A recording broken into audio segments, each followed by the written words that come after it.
yellow. I don't know. It doesn't need to be operated. Oh, I'm sorry. That was my last question.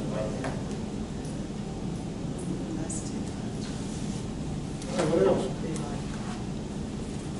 So Hayward is here to talk about the East Hayward Park and answer any questions about the history, the property, and I know we talked about what we want to do with Have you updated him on what the board is talking about? it. Yes, he and I talked briefly about pursuing a grant.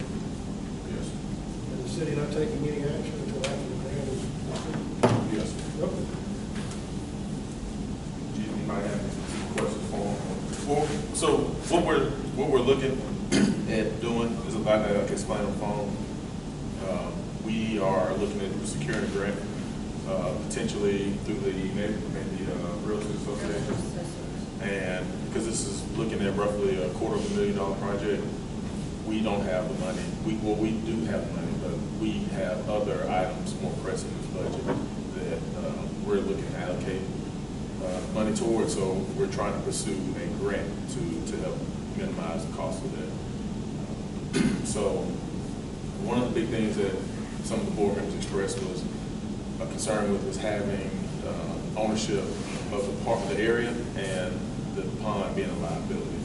So any information that you have on potential,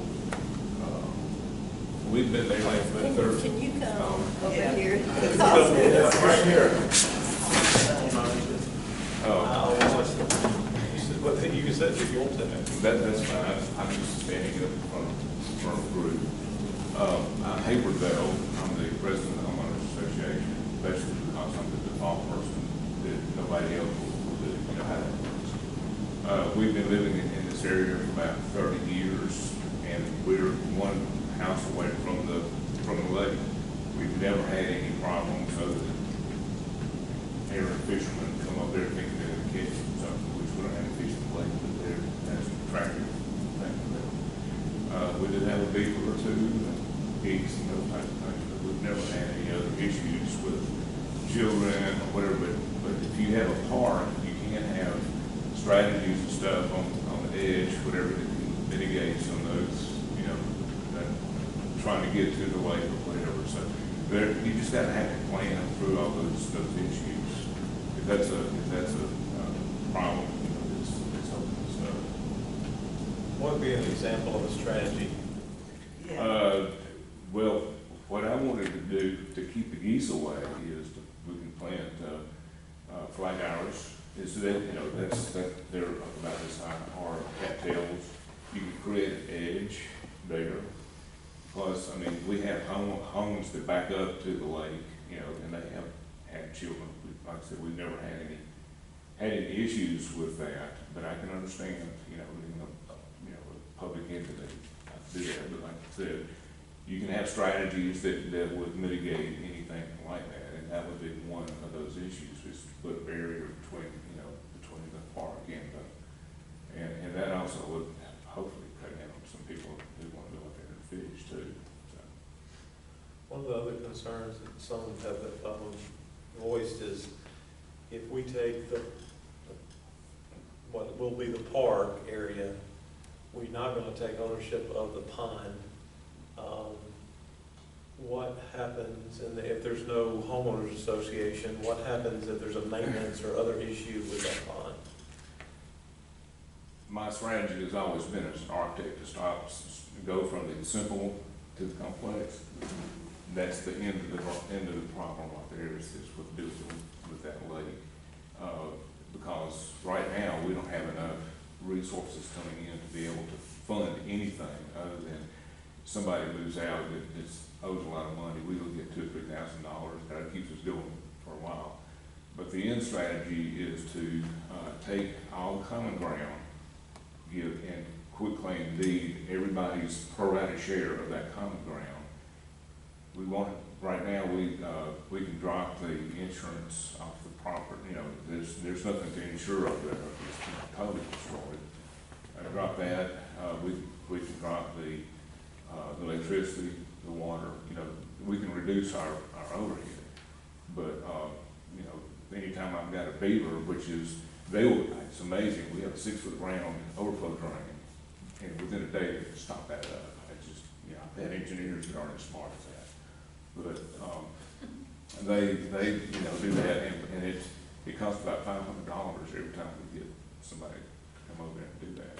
And about every 2 or 3 years, there's a cycle there. But,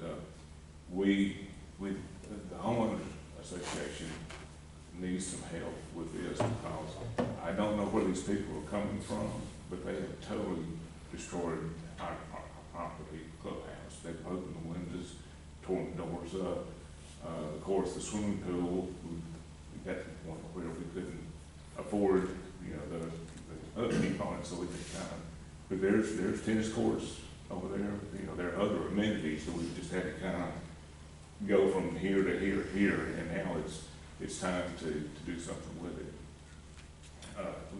About 3 years ago, I approached the city with Roy and Chelsea Brandon, and what I had a developer, Bill Hedrick, which you probably know.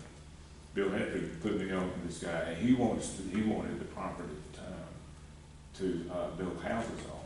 So I go to the, to talk to him about that, and I said, I need an answer. Well, about 3 months later, I got an answer, and the answer was no. So the city's already turned us down one time, for this. So this is the next strategy Mike Ashton started this, went and talked to him there, and that's when the park process came up. Explain more about that. The city said that no, you couldn't build houses there? Yeah, I didn't understand that either. Because is there someone that would be interested in building houses now? Because we need houses. That was the email I got. This is the area that we're talking about. 60 something homes, 64 or 5 homes that are over there. And there's probably not 10 people that pay their dues. So we're struggling as a neighborhood. Anyway, I was the architect for the city of Jackson for 10 years, and I had an attorney that every answer was no. That was the easy answer.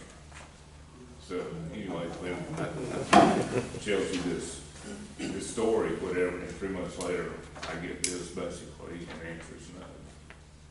So that was 3 years ago, and I just didn't have the time to pursue anymore. I was working full time. I was out of town a good bit. I retired last year, and I said, this is my top priority. We've got to do something. I don't know what that is, but this is as far as I've gotten with the city process. What was the request specifically that was said? What was the request specifically? We would have to rezone the property. It's a planning and development. In fact, I'm on the planning and zoning board now, and so I got the book, and East Haven Homeowners Association does not meet the requirement for planning and development. It's an overlay to an R1 and R2. We're neither one of those. We're closer to an R3. And R3 requires you to have about 20 foot behind your house. And we're zero lot line. I mean, my house is here, and about a foot off the line is my property line. There's no backyard. My backyard is the school property, which they cut 4 acres for me. So anyway, that's where we are on this. And then if you can see on here, the green in there is basically the common area that's between the houses. And that we can have it surveyed, and we can give everybody their prorated share of that. And then we can eventually work to where we're not a homeowners association anymore. When I was in architecture school in the 70s, PUDs were the thing. And so everybody was doing PUDs and whatever, but now after about 30 years, they've run their course. And so we're seeing, you know, we've had people move in. The original people were all for this, and we collected all the dues and whatever it ended. It was a viable homeowners association for 20-something years. But in about the last 10 years, people moved in, moved out, and they will not pay their dues. We've got liens on pretty much everybody's property. And that's how we're making our funding right now is somebody will move out and we'll get several $1,000s now to keep us going to, you know, to pay the bills. And where's the? Is the school the square? Yeah, the school is square. Okay. And I put on there, if you can see the little red, that's the square on the triangle. The triangle's the lake. Oh, okay. Right there, that's the property. And X is what? And the X is the That's clubhouse and pool. that's the clubhouse and pool. So the lake, And okay. that's about 1.5 acres that we're talking about. And, the whole property is about 5.5 acres, which a PUD has to have about 5 acres to be a PUD. So we met that years ago.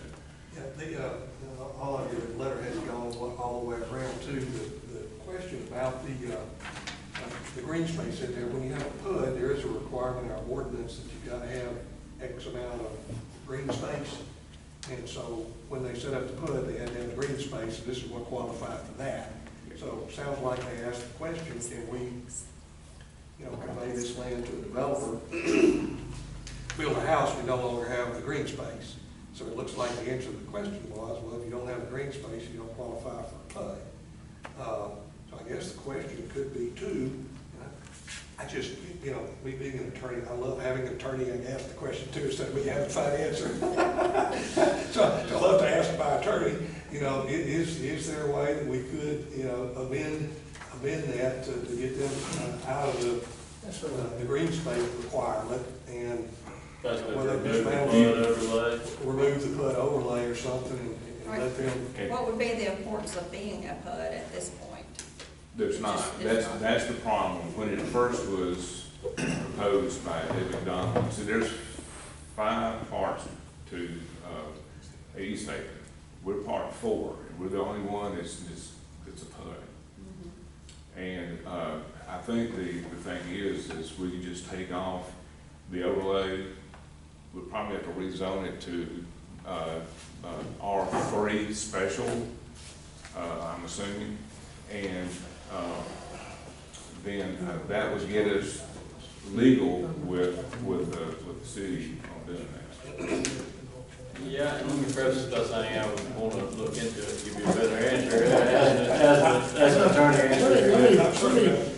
Let me say, when we talked about this with Chelsea, Lloyd can give you some more specifics, but there are a lot of other factors involved in just what y'all talked about. It was when a developer comes in and chooses, as you know, to ask for something to be a planned unit development. I don't know what the underlying districts had to be back when this was done, when Mr. McDonald did this, and things have changed on that. But that was one of the conditions. If you trade off the lot sizes, sometimes street sizes and other things, for amenities on there, a pool, a clubhouse, things like that.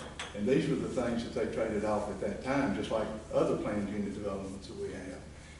And you know, that was the agreement at the time, that they would continue to maintain that. It's up to the homeowners association to continue on, to make sure they collect the dues, to take care of the maintenance, all of that that go along with this. And we've done that up until about 10 years ago, when we started getting another group of people.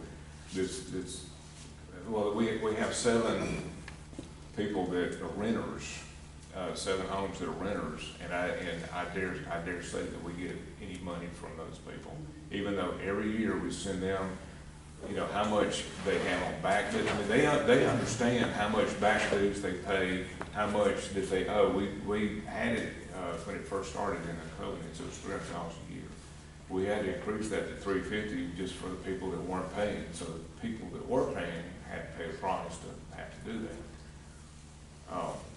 So And I don't see it getting any better.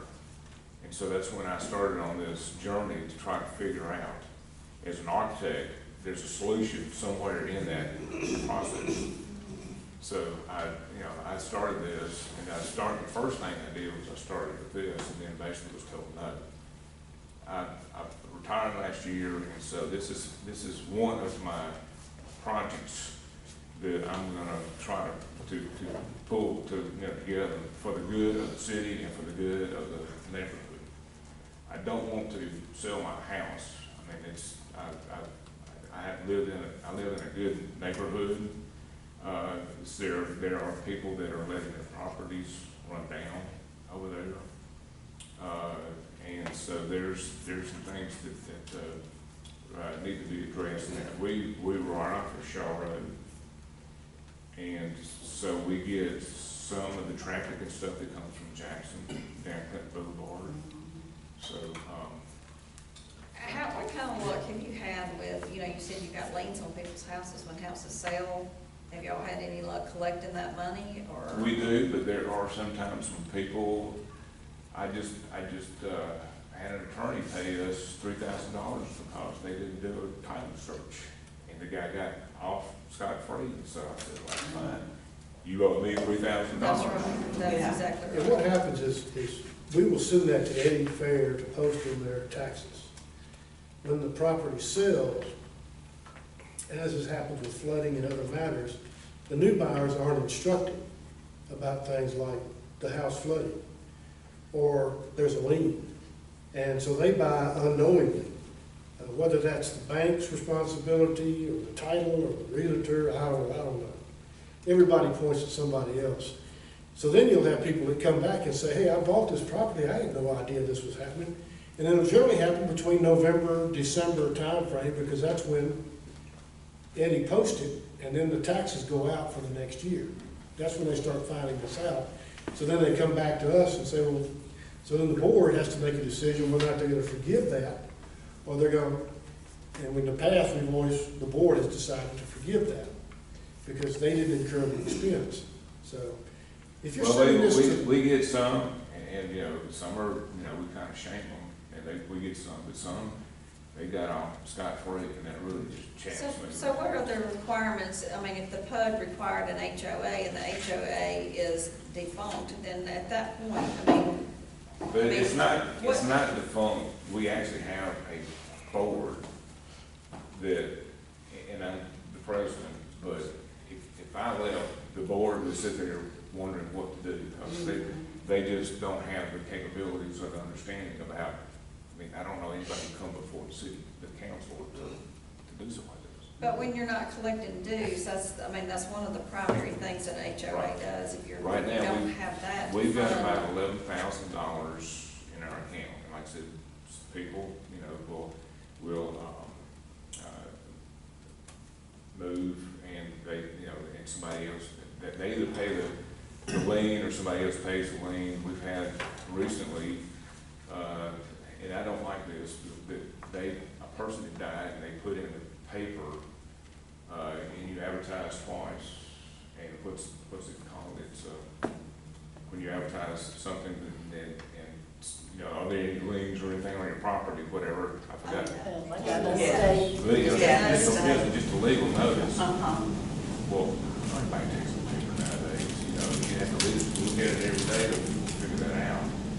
Anyway, we found out that they had sold the property to somebody, and so the attorneys that did it were out of state or something.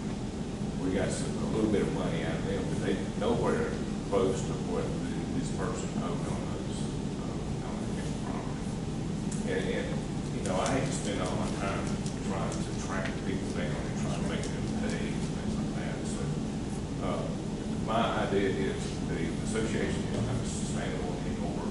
It's an eyesore. It's a problem with that part of the city. So we need to come to some conclusion of how we can solve both our problem and your problem. Who's mowing the grass out there now? There's actually a person that's right outside of our association, Abraham Anyway, we pay them $3,000 a year to mow the ground. So, I mean, and that's just during, that's not the summer. And he does some other things, if we have a tree or something that needs to be cut, just a tree association. Oh, okay, but the association pays. One of my questions I'm trying to get my head around is, if you said you took this element apart and then you quit claim various other common areas to the homeowners, and then the next month the beavers came out and it cost $500, who's taking care of that? That's the complex one. I mean, we had to solve all this stuff up front to get to that point. And I don't know, there may be, in fact, it could be where we got $11,000, we can set up an account with the city. That can go into that account, y'all can do whatever you want to with whatever leftover money that we've got. I don't know. But the thing is, about every 3 years, we get, and I don't know where they come from. They usually go from one pond to another pond. And they'll show up and within a couple of days, they have stopped up our drain and will just about flood, you know, the people downstream. So, I have removed about 7 or 8 beaver, and during the ice storm, there was one that was crippled or something. Anyway, I caught him as he had got under the ice, and he came up, I didn't hit the shovel, so I got one. Didn't have to pay for him. Did you get a beaver poundy on it, don't they still do Yeah. that? South of Well, Belton. couldn't do that exactly, but, we may be able to sit, and correct me if I'm wrong, Russell, but I don't think we'll be able to do it that way, but maybe have set this for a private trust for the upkeep of the lake and go into that now. Well, actually, this is not. How long will that? This is not a lake, this is a stormwater discharge from the city of Clinton, so we're taking Usually in. colloquially, but Yeah, body of water. we are bringing in city drainage, it goes through and holds it there, and they just did it as an amenity lake, or, you know, whatever. Then it goes through the overflow drain, and then it goes out through, open daylights out under the dam, and then it disappears under the people's houses, which tends to flood down there. Yeah, I think what we were thinking about was, again, if the city took the park area, that either the homeowners association would stay in existence and continue to do that lesser thing, or deed it to the property owners, and those new property owners would be responsible for it, or something else too. We'll, again, shoot from the hip. I think the question they need to look at is, again, they got PUD. And again, as Roy mentioned, with PUD, sometimes you have narrower streets or smaller lot lines or setbacks or something different in PUD than what's ordinarily done citywide. And so, and part of it has a green space in there too. So I think maybe a question would be, could it be rezoned? Right. PUD into something, and then we've got the lot size and the setbacks and stuff that would be smaller than what the normal ordinance is. Yeah, there are. That would be grandfathered in on what they've got with the new zoning ordinance too. So if you've got, rezoned, and then you can have a developer come in and take the whole thing over, that takes over everybody's problem, including the drainage. Rezone. It was. Rezones would probably be creating non-conforming lots. We would do that to develop our, instead of it being something left over. I mean, and this is just, my opinion on this, but if we start looking at all detention ponds, things like that,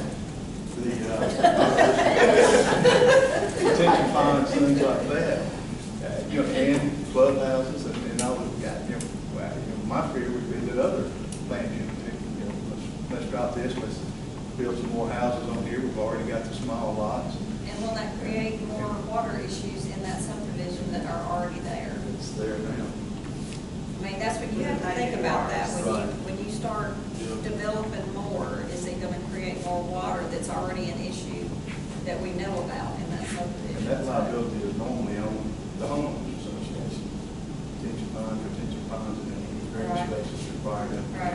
You have to look at that, of course, that big parking lot now, the clubhouse, and swimming pool, and all that stuff, all that would remove, put 2 or 3 houses. I mean, if it could be engineered to let, to know that there was enough space, I mean, that would be the ideal thing. Yes. If To have lots, some if more it could single be. houses. Do we have other detention ponds? Yes. That the ownership is up in question? We do. How many more off the top of your head? 3 that I know of. We've got 3 issues right now that, as it says, that are up in the air. They occurred when the developer came in and walked away.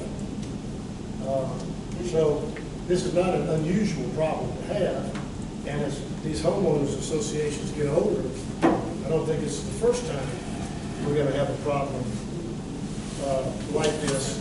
It's gonna have to be dealt with somewhere else. Yeah, you can keep that out. So whatever, I mean, you know, you could have a long discussion, and we've talked about this for a long time, trying to figure out what do you do that doesn't make everything retroactive, but at the same time solves, you know, what is a problem. As far as the building's concerned, you can forget the whole process, and the building could go, or the city could go through the process of declaring it a unsavory property, and, you know, tear the building down, because then we put it against the tax. Well, I have That no, sort of thing. I have no problem with that. I think I mentioned that when I was working at the OBS, Robert Kane said, if it's not blue, to make it green. If we can just make that space green, that'll tear, you know, get rid of an eyesore and just make it green. But what I'm saying is, the city would come in and tear the building down, fill in the pool, attach the cost of that to the taxes on the land, and y'all would retain it. Well, That's an option that we haven't talked about. That's what I was trying to get away from. When you say attach that to the land, we do not have the resources. I understand, but I'm saying, that's what I was trying to get away from when this idea of a park came up. But, I mean, we're reaching a point now where that building's got to come down one way or the other. That pool's got to be filled in. And if the city comes in and does it by its normal process, then it's gonna have to be attached to the price. And you can't tell that until you know how many yards of dirt you put in it, in the pool, and how many loads of debris there are in the dump trucks. So it would be better to just build some single-family housing there if it. Well, if we that was could. 3 years ago. I don't know where the guy that was doing this has moved on to something else. I've been working on this for 4 years now. Yeah, what you do there is you do away with the PUD, which then throws the whole neighborhood into a state of, Seems I don't know, chaos. like they're in that state right now. I mean, yeah, but you don't want to make the chaos worse. Could we remove the PUD just for this section, or does it have to be? Once you do that, then you're less than 5 acres, so it does not make the conditions of the PUD. And certainly, I'll look at that, and I'll get with Roy and sort of see the pros and cons there. But I think the main concern would be creating several hundred non-conforming lots. Wouldn't you agree, Roy? Yeah, it's just the ones that's in the PUD, it's just a small section of I was gonna say, you're not the gonna East get it. Haven, it's not. But procedurally, the terms for making the change is pretty much just a rezoning that removes the PUD to go to our. I'd have to look at the size of the lots and make that determination, so it would be How would it be, best for that. how would that affect future sales of homes? Well, it looks like they've already got those lot sizes on that street already. If you continue down Patio Place, and the developer would have to do that, and you approved the extension of this East Side Drive up to the school, then you could create houses on both of those and try to bring together, make those big deep lots and try to pull that together, whatever part's not in the retaining area, and make sure that, and have whoever bought those be responsible for either increasing the size of the retaining pond to hold that water that's coming off there, or that would be part of the deal. But if they're coming in and doing that, then they have to put the cost and make sure it all is. Most of the problems that is generated from flooding, it comes off of the school property because it starts up here and slopes down. And ours comes in through culverts. This, I I have pictures from the last flood that we had, that whole backfield back there is underwater. So it's actually the school property that's causing the flooding issue. And way back when, several years ago, the school was going to look at putting a maintenance facility back there. And part of that was to put in a dry retention pond, or basically, to be able to slowly release it into end. Of course, they went $1 million out of budget, and that never did happen. So, Well, there was a lot of unrest about that too, if you recall, in the neighborhood, about that process. A lot of people were unhappy with that. The equipment and everything else part of it. Yeah. Well, yeah, that's what a maintenance shed does, you know. There's nobody around that one. I got involved in that too, and I met with architects, which I went to school with, and we went, you know, and I don't know how he missed that budget that much, but he did. So, When you say it causes the flooding, and you're talking about the flooding just in this area or throughout that side of Clinton, through Morrison Drive and all that? I don't know any more than from the top of the school, or the level of the school up here, and they got the museum building down here. Yeah. All that water, there's other water that comes off that parking lot over there, and it's channeled back over to those woods and ends up in the drainage area that's daylight. And I have pictures where water, this is at the, and it was not making it into the culvert because it was so much water. So there is some, you know, flash flood drainage issues back over there. It doesn't bother our association because we're kind of built up off that. But the people down there, the guy's name is Jimmy, that's all I know. Anyway, his house is flooded twice down there because of that. How far away is your house from there? We're downhill, when I hear that maybe the water comes. Yeah, they're 2 streets from the church, you know, there's They're like. 2 streets higher, or over the tower. It's up You're there. right. Over here. See, another thing you gotta make sure of, that if you buy into, accept, or alter the current drainage flood, and anyone else floods, anywhere else down the line, you're responsible for that. We got a mess. Yes, we do, that is. It's not the only one in town. They didn't tell you about that when you were running for office.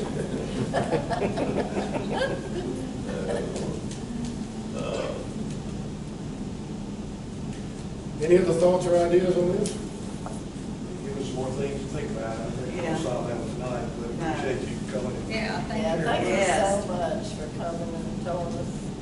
Well, all I know is we're to a tipping point, and that's Memphis. And we can't go much longer. But it's amazing to me. I'll tell you this quick story. We lived on Cary Drive, and when we purchased the house that we lived in, it was about $90,000, 2-story house. 2 houses up, Janet Brown, I don't know if you know Janet Brown. She has left, and they renovated her house. They want $250,000 for that house. Well, probably. Well, if that's true, I'm gonna sell my house. I get $300,000. Oh, no. That's right. Yes. So what's the board is looking at now, not accepting the property until we have money set aside to build, then tear down the building, because we don't want the liability of having the property and not having the funds to support it. We're not at all opposed to doing a multi-year, you know, thing, instead of trying to do it all at one time. If we can just get the building down and, the swimming pool filled in, and just make it green space, and next year you come in, walking trails, next year you come in, put our put trees or whatever you wanna do, just to get to the point that, first of all, it's attractive, even though that they have torn this thing up, they've gone in, we've got double doors on the back, they've actually torn the doors off the back of the building. They've broken the glass, I don't know who's doing it, but it's apparently some people with, work mine or whatever is over there tearing it up. Well, and you know, we've said for years that revitalization of our older neighborhoods was a priority. And, you know, I don't know what things we need to be doing to make sure that these older neighborhoods like Clinton Park, East Haven and others, that they get the attention they need and that we are doing the things that, you know, will help revitalize those neighborhoods. And, you know, it's certainly something we need to be trying to figure out, I think. The only two options for the building right now, correct me if I'm wrong, Roy, would be either tagging it on, knocking it down, tagging it on to the insurance, I mean, not the insurance, taxes for the neighborhood association, or the city taking over, will retain the property and then tear it down. Those are only two options for the building. The third option was to see about rezoning it and have somebody develop it. I think that would be a third one to throw in there. Again, it'll take a little time More to look research. at, but again, I think you throw that on the list of possibilities. I think we ought to look at all the options before we make a Yes. decision to Yes. do this, because once we've taken it, it's the Well, liability, for- it's the funds to It's come up certainly a problem with. for the homeowners association, it would be a problem for the city. If the developer had come in there, that both of us have gotten rid of a problem. I tried that. If that's an option. I tried that 3 years ago, it didn't get anywhere, I was told no. Well, that's right, I but don't we're understand. exploring some options that We're we'll say maybe. gonna relook at that. Yes, we see are. if Well, we- if when I that's say true, we, I then mean, I'm see gonna need some help with getting up some interest in doing that. I don't work on housing, I was always in Class A construction, I don't know about the housing market. In fact, the guy that was doing it, I think he's probably moved on to something else. We might have an expert or somebody There'll be who knows a little bit. probably several builders that may be interested, I don't know. Put for sale sign out, you never Heck, know. yeah. The thing that concerns me about that whole area is every time we meet, we hear more about flooding in that area. I don't know, nothing else to say but that. I don't know what to do about that. I don't know if there's studies. It sounds like we've already looked at a lot of possible options there. But it seems like there's just. Chip, I hate to say we're welcome to the board, but I want me to give you a list of all the other ones all over town too. I mean, we've talked about this one, but there's another dozen or two Yeah. that we can bring up, and we'll be glad to bring you up to speed on. Well, Lakeside I think we need to know It's that. a I mean, we huge have the issue. citizens dealing with flooding constantly. Right. We need to Right. Well, the look at that as best we can. I don't, but. I know what's going on with the board there, and if you do one, you both can of worms. Yeah. And that's why the board has never moved on it, is because if you do one, then everything else is, well, you need to do me now. So I sympathize with in fact, if I got an opinion of whatever you want to do this with. Well, it's that, and that's the issue of working on private property, because you'd have to go through and expand significantly in some yards, and people aren't gonna be too wild about that prospect if they're not flooding. You know, back in the '90s, back in the old days, I had a guy tell me one time, he chewed me out when I got out of the car about his taxes going up. It turned out the county raised his taxes, not the city. When we got through with that issue, we went in his backyard because he had a ditch problem and was causing flooding. And he said, I'd pay a tax increase if you come in here and fix this flooding. And I said, well, the guy that lives at the top of the hill doesn't want to pay a tax increase, to fix your problem. So it's just a fact of life. You either make a decision to do it or not, but you certainly don't want to get involved with private property issues, because now that's a whole new kettle of wax. That's the same. Well, if that's such a flooding issue, and there's flooding coming from other areas, can the school not be part of that solution? That's what I was wondering. That's. Well, It's Well, that's another That- question, because a private property owner or a property owner has a right to discharge water. Right. So But they that- can discharge water on you, and you can discharge water on your neighbor. And, because the water belongs to everybody. Well, that was a solution to have a dry sump, basically in that back area back there. And what it does is it would take in all the water and then slowly release it into, to the lake or into the overflow or whatever. That just never happened. Now, with the new school superintendent, we may find some more cooperation than we had to have with the past school superintendents that may be interested in that. But because that's flooded their buildings down there. I know that that bottom building has flooded because Adam shut all of their stuff the down most there and ill it ruined conceived. everything. They put it on grade, they didn't raise it up any, and I mean, it was gonna flood, I don't care what. But it's on grade, and you never do that. I don't know who the architect was, but the engineer or whoever did this site plan was. But I know it's an issue for them as well, so it may be something that we could get cooperation with, so. I don't know, if it's on grade, I don't know that. No, I mean, there's nothing you can do other than just redirect some of the water over to a sump, you know, to do that. Burn it or whatever around the building or something to try to, Well, somebody prevent the flash flooding. took some corrugated PVC pipe and thought that they could just kind of get it around the building. That didn't work either, That's something I try to do on the side. but when you dump that water in a more focused area, then you've got the second level effect of where it's going, and what are you gonna do there? And then what are you gonna do there until you get it to the pond, which then increases the flow. Well, if I remember right, Mike Ashen was working on that, with the school, and the persons, I think the person who lives in the house where Jimmy lives, he had to come across the back part of his property, and he didn't approve that. You know, you have to go through, there's some woods over there, and you have to go there. And, so I think they had something that they could, make work, but like I said, when they did the project, it went so far out of money that never even happened, so.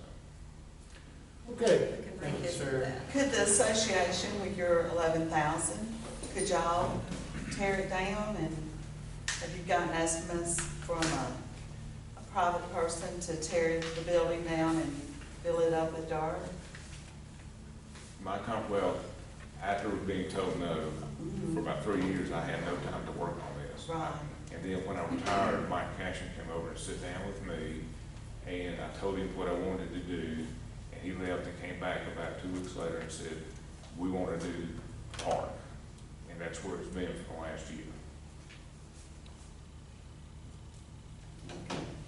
So See, if they keep it, they still have the situation of $3,000 a year to keep up grass and people not paying their dues, which I mean, that's not our Yeah, issue. I've got multiple layers of problems, and the idea is to get us out of the association business, because if I left or just gave up, then that's, unless James wants to take it over. Well, no, I'm nominated. I second. okay. Thank you, Amy. Thank you. Thank you, we appreciate it. Anytime y'all need any information, whatever, I'll be glad to, come forward. We, don't tell me no. We gotta find a solution. We need to work to yes. Thank you. Thank you. Thank you. All right, anything else? Yeah, I started a long time ago. We digressed. Digress. Back to the budget. Russell, I asked the question, on the previous meeting, you answered it, and we moved on, as this board seems to move on. Stop, take your breath, somebody else has got moved on. I asked about the rainy day fund, and you said that we had completed that, and we had to make up the $1 million deal. How much do we have in it? That was only on, I think it was around 111,000. 111,000. We, and Alderman Dave Ellis was really kind of the, the champion of the rainy day fund. Said that the city really needed to have a rainy day fund on it, and we tried to add a little bit to it along the way.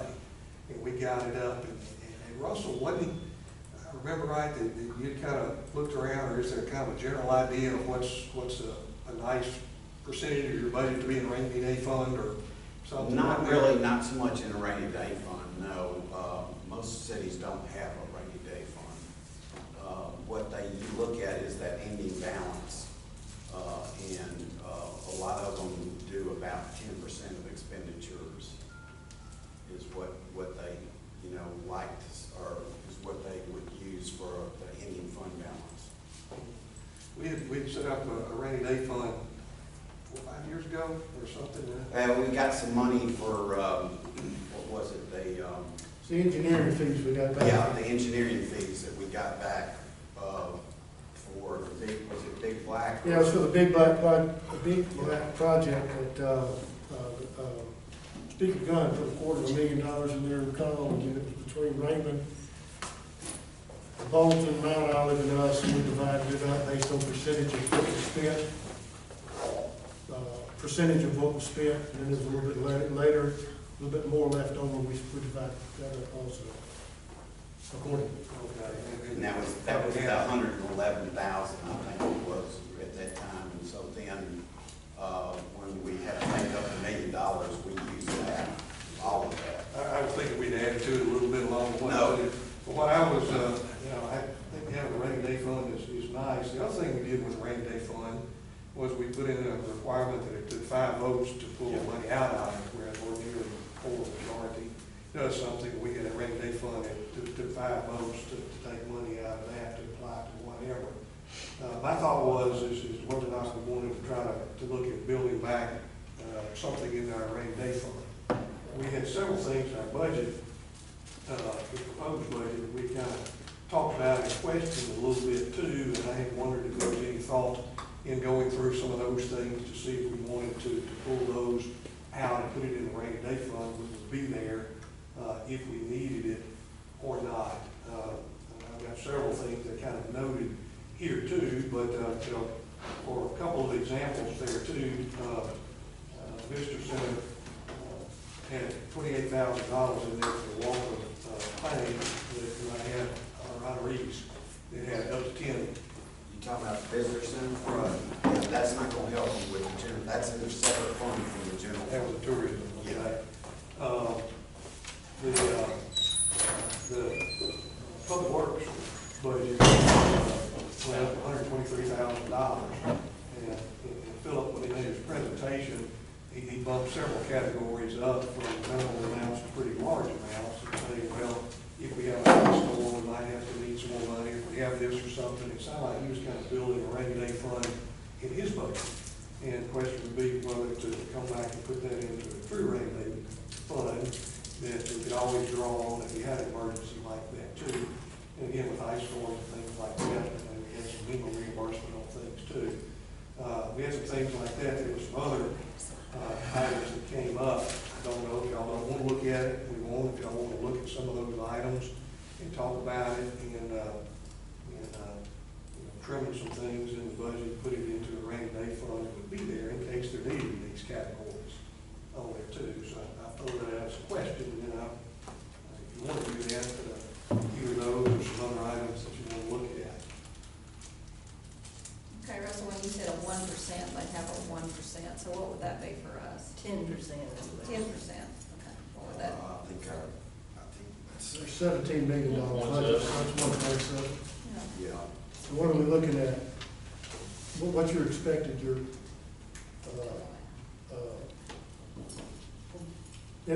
end of your balance? Okay, on the general fund, after we went through adding all the stuff that we had, I've got an ending balance of $52,434.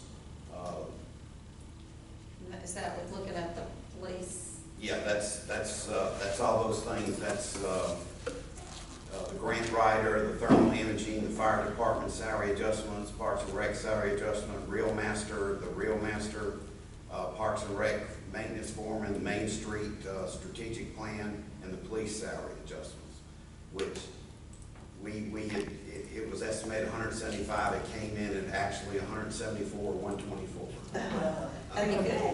And that's including their 3%? Yes. So you were gonna tell us what was the, after you figured out the 3%, what was the actual? Your ending balance is $52,334. It was 44, I think, 44,888. And you were saying you like to have at least, Yeah, I mean, that's what we've done in the past, because usually when we get to the end of the year, I mean, we may not have spent all of that, you know, something, especially, and most of it would be in your salaries, Yeah. where they had, you know, people that quit and retired. Like that 17 spaces and Yeah. Public Works didn't get filled or something. Yeah. Russell? You have a lot of those unfilled positions too. You stick some in rainy day, and you know, if somebody came along and wanted to fill them, put it in there too. Economic development, he had an extra 12,960, he said, in case COVID goes away, if you do a little more traveling. Again, that's kind of a rainy day type thing too. His promotions went up, $5,000 in it too. Again, Public Works said he was padding some of his just in case on it. So there were several things in there. Again, we can leave them when we want to, if we won't. We'll put it in a rainy day fund, and it has to come back to us rather than it being a budgeted thing to be spent without having to come back to us necessarily.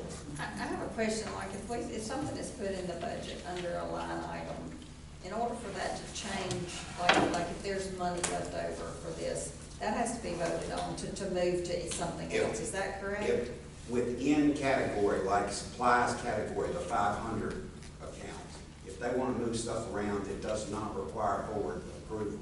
If they want to move something from the supplies category to, say, personnel or to other services and charges, that does require board approval. Gotcha.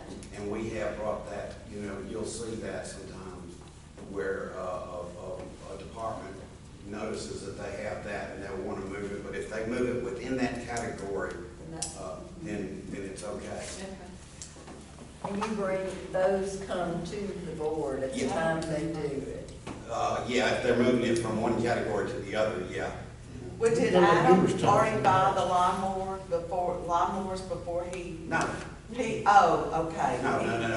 Nothing anything that's been brought to you has got to be approved before they can buy anything. Okay. Right. You Okay. approve the budget, then you approve the purchase. That's Okay. what the consent agenda items do. Okay. Yeah. What I was asking was the $175,000 for the policeman. Mhm. You were gonna subtract, you said within the 3%, it was their 3%. Yeah, that's what we. So you were going to subtract out of that 175 what they actually had to give extra to the police. No, So well, was what that? we did is, like, for instance, we came to a person that needed to be raised up. Yes. He already had a 3%. Right. All right, so then that new salary was subtracted out, and then whatever was left, whatever we needed to put in there to get him to that was the way it was, and it took $174,000. Okay. he had estimated 175 to 200. Right. And to account to the 174 3% is 174. So we missed it by $600 or $700, you're gonna have to do better. Bill, you mentioned that when things get moved from one line item to another, it can go under the consent agenda, but we've always voted on those separately, except when there was an error last time and the lawnmowers or whatever Yeah. got put on the consent agenda. right. So, you want to clarify that? Right, yes. I thought that's what I said.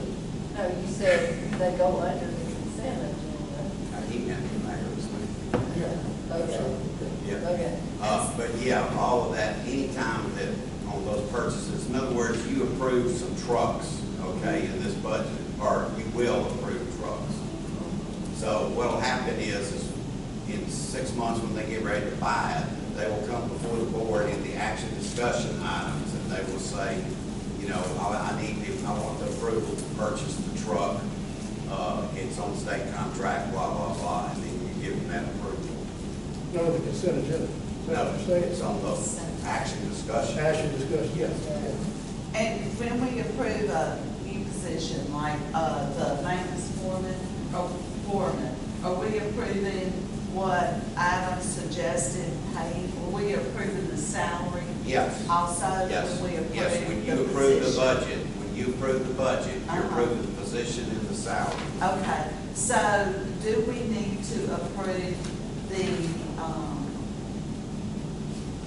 communication assistant now?